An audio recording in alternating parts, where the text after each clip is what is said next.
Hello students of class 8. Now this is time to study for social science subject.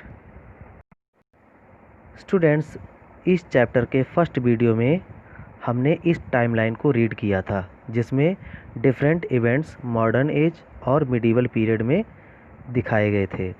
इसके अलावा हमने features of the modern age को read किया था जिसमें industrialisation, urbanisation, nationalism, democracy, socialism, scientific and technological progress, exploration and humanism, इन topics को हमने रीड किया था और क्लियर किया था। आइए आज हम फोर्सेस ऑफ चेंज के बारे में रीड करेंगे। फोर्सेस ऑफ चेंज, परिवर्तन के कारण। What were the forces that were responsible for the changes that characterized the modern age? They were the Renaissance, the Industrial Revolution, the American and French Revolution, and nationalism. Most of these forces of change began in Europe and then spread across the world. India too was greatly influenced by these forces. तो बच्चों, बदलाव के वो कौन से कारण रहे जो मॉडर्न एज में चेंजेस लाने के लिए रिस्पॉन्सिबल रहे? तो ये कारण थे renaissance, the industrial revolution and American and French revolution. Renaissance का मतलब होता है पुनर्जागरण। पुनर्जागरण एक ऐसी विचारधारा जब समाज में लोगों में विचारधारा में परिवर्तन होता है, एक नई सोच का जन्म होता है, उसको कहते हैं रेनेसेंस। इंडस्ट्रियल रिवॉल्यूशन जब लोगों के व्यापार करने के तौर तरीके बदलते हैं तो इसको इंडस्ट्रियल रिवॉल्यूशन कहते हैं, औद्योगिक क्रांति। फिर अमेरिका और फ्रांस की क्रांति, और दूसरा नेशनलिज्म, राष्ट्रवाद। तो ये सारे जो फोर्सेस थे वो यूरोप में तेज़ी से फैले और धीरे धीरे ये पूरे वर्ल्ड में फैले। भारत पर इसका बहुत बड़ा प्रभाव पड़ा। ठीक है बच्चों, आगे अब हम इनको डिटेल में पढ़ते हैं। The renaissance. The Renaissance was a movement that started in the 14th century in Italy and lasted till the 17th century. Renaissance means rebirth, and the thinkers of this period sought to rediscover and revive the learning of the ancient Greeks and Romans. The Renaissance gave rise to the scientific method of inquiry, learning by questioning, observation, and experimentation. It encouraged people to think for themselves and question old beliefs and superstition. बच्चों, रीनेसेंस यानी पुनर्जागरण का ये आंदोलन Italy शहर से 14th century में start हो गया था और 17। तो बच्चों, पुनर्जागरण का ये आंदोलन 14th सेंचुरी में इटली से शुरू हो गया था और ये 17th सेंचुरी तक चला। रिनेसेंस का मतलब होता है रीबर्थ यानी पुनर्जन्म होना। समाज में जब कोई नया बदलाव आता है, एक नई विचारधारा का जन्म होता है तो उसको रिनेसेंस कहते हैं। इस आंदोलन के अंतर्गत थिंकर्स, वहाँ के विचारकों ने ये मांग की कि ग्रीक और रोम की एजुकेशन सिस्टम को पुनर्जीवित किया जाए, उसमें एक बदलाव लाया जाए। और इस आंदोलन का परिणाम ये हुआ कि साइंटिफिक मेथड ऑफ इंक्वायरी का जन्म हुआ। साथ ही साथ एजुकेशन में learning by questioning and observation and experimentation, इन विधियों को अपनाया जाने लगा। लर्निंग बाय क्वेश्चनिंग का मतलब हुआ है कि बच्चों को क्वेश्चन करके सिखाना, और ऑब्जर्वेशन किसी चीज़ को स्पष्ट रूप से साक्षात्कार करवा देना और उस पर एक्सपेरिमेंट करवाना। तो इस तरह की एजुकेशन सिस्टम और शिक्षा व्यवस्था वहाँ पे स्थापित हुई। इस आंदोलन ने लोगों को इस बात के लिए इंकरेज किया कि वो अपनी पुरानी परंपराओं और अंधविश्वास जैसी रूढ़िवादी परंपराओं पर सवाल कर सकें। तो बच्चों, ये रहा आपका रिनेसेंस, ये पुनर्जागरण, और इस पुनर्जागरण ने किस तरह से समाज में बदलाव लाया। नेक्स्ट है आपका industrial revolution. The industrial revolution was an economic revolution that started in Britain around 1750. Explorers like Vasco da Gama and Columbus had already discovered sea routes to the east and to the Americas. in the 15th and 16th centuries. This led to an expansion in trade. As the demand for more products grew, the old domestic system for artisans working at home with simple tools was replaced by the factory system where large machines now produced much more of the same products faster and at a fraction of the cost. The Industrial Revolution completely changed the way people lived.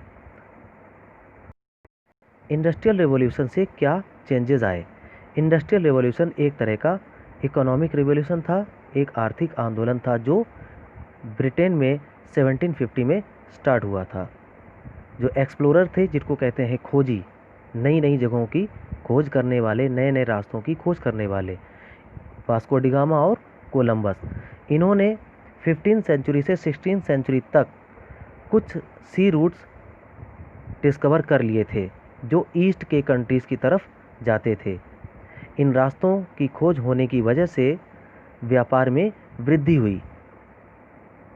जैसे जैसे products की demand बढ़ती गई, वैसे ही old जो domestic system था वो factory system में चेंज होने लगा। डोमेस्टिक सिस्टम कहते हैं जब सामान घरों में बनता है, कोई प्रोडक्ट घरों में बनता है, छोटे छोटे टूल्स में, छोटे छोटे सामानों से, उसे कहते हैं डोमेस्टिक सिस्टम। और ये जैसे ही डिमांड बढ़ी तो प्रोडक्ट को ज़्यादा प्रोड्यूस करना पड़ा। ज़्यादा प्रोड्यूस करने के लिए बड़ी बड़ी फैक्ट्रियाँ बनी, तो डोमेस्टिक सिस्टम से फैक्ट्री सिस्टम बना, यानी कि उद्योगों का तेज़ी से विकास होने लगा। और जैसे जैसे लार्ज मशीन्स, बड़ी बड़ी मशीनें आईं, वो प्रोडक्ट्स को तेज़ी से और ज़्यादा से ज़्यादा मात्रा में उत्पादित करने लगी और उन्होंने इस तरह से व्यापार में एक नई क्रांति ला दी।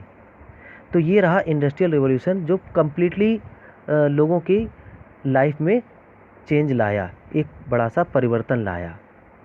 आगे पढ़ते हैं, आगे रीड करते हैं। One of the most important results of the Industrial Revolution was the growth of colonialism.